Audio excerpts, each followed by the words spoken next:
We're going to go to the Dallas Stars. It is finally time. It's been a long, long off season. 3 years in a row, been Western Conference Finals exits for the Dallas Stars.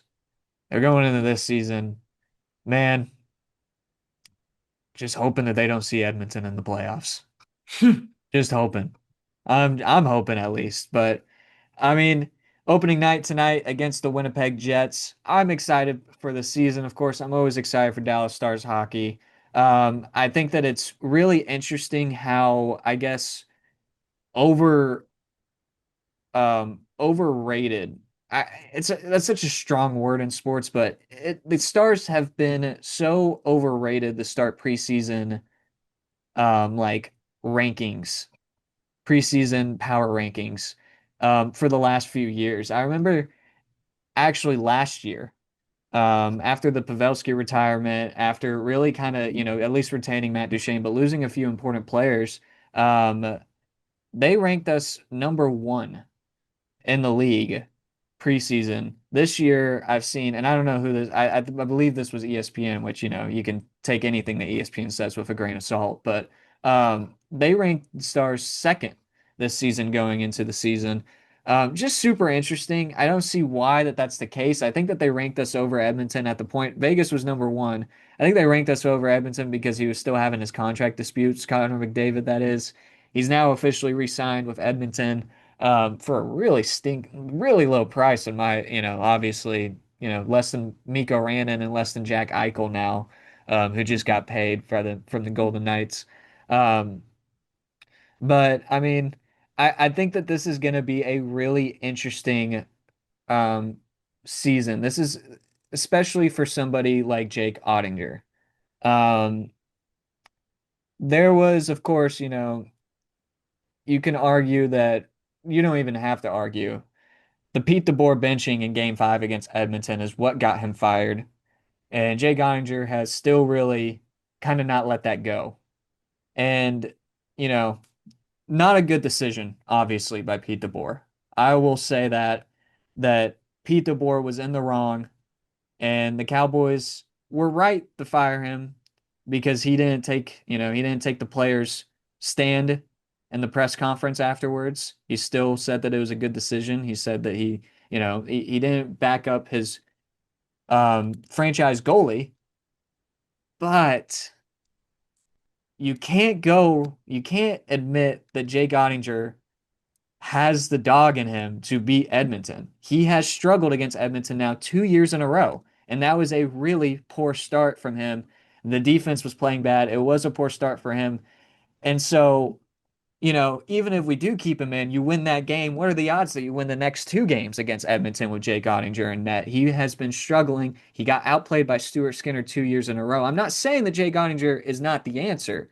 I'm just saying that this season is going to be very critical for him. How is he going to respond to the firing of Pete DeBoer and, getting benched in that last game in the playoffs before getting eliminated? How is he going to respond? Is he going to go back to being, a top goalie in the league? He's always been consistently top five, top 10 goalie in the league. Is he going to continue to do that? Is he going to go in the playoffs and, if we meet Edmonton, is he going to be able to improve and at least play better than Stuart Skinner? I know that that's been really tough. That guy's Hmm. brick wall against the Stars in the playoffs, but is that what he's going to do? It's a really critical season for him. And, I expect him to go out there and respond and be the franchise goalie that we all expect him to be. And, hopefully that results in a cup. But I don't know. It's going to be, yeah, it's going to be an interesting season for Jake Oettinger, but definitely the entire Stars. They need to respond to being in the Western Conference Finals 3 years in a row and not winning.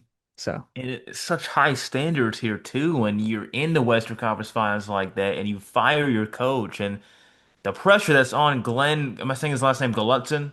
Am I saying yep, that right? yep. Say the pressure on this guy who is now in his second stint. Didn't go obviously how he wanted that first time around, but feels more confident this time around with the cast of characters that he has here. I mean, the pressure is just unreal on this guy.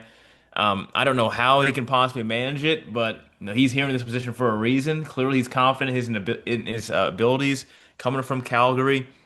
And so the way that Star season ended, you felt like, it was another missed opportunity. They were getting past the Avalanche in such heroic fashion in a comeback that we had really never seen a lot in our lifetime like that. And a lot of times in NHL history, like no fans really seen a comeback that crazy in a while. And it just fell flat yet again after a crazy game one against Edmonton.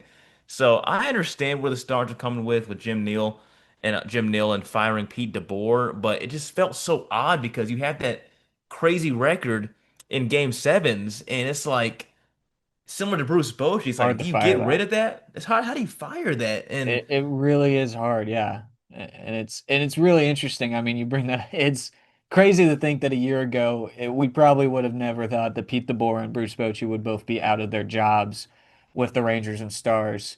Um, yeah, I mean, I want to say real quick before we end this episode that Jake Ottinger, you know, not the guy that blamed for that Edmonton series at all. There was a lot of players that disappeared. We had a lot of players, frankly almost disappeared the entire playoffs. Not entirely, but for a good majority of the playoffs, that are usually, solid, consistent players in our lineup, people that we can, trust to deliver. I'm talking about Matt Duchene and his lack of goal scoring in the playoffs, and Mikko Rantanen, who, obviously had historical first two rounds in the playoffs, but really simmered down in that third round against Edmonton. Those are the people that need to step up if we're going to beat Edmonton. It doesn't solely rely on Jake Ottinger, and I know my kind of opening statement kind of made it seem like Jake Ottinger is going to be the reason that we win or lose the Stanley Cup this season, which is partially true, but it's a team sport, and they gotta,